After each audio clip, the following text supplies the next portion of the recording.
TV வந்ததால் படிப்பதை மறந்திட்டோம். பைக்கார் வந்ததால் நடப்பதை மறந்திட்டோம்.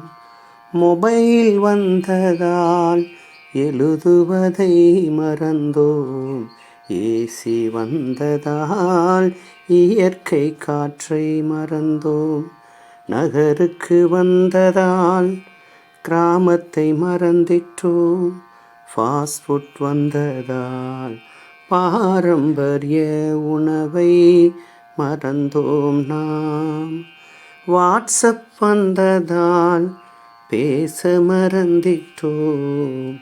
வசதிகள் வந்ததால் பழசை மறந்தோம்.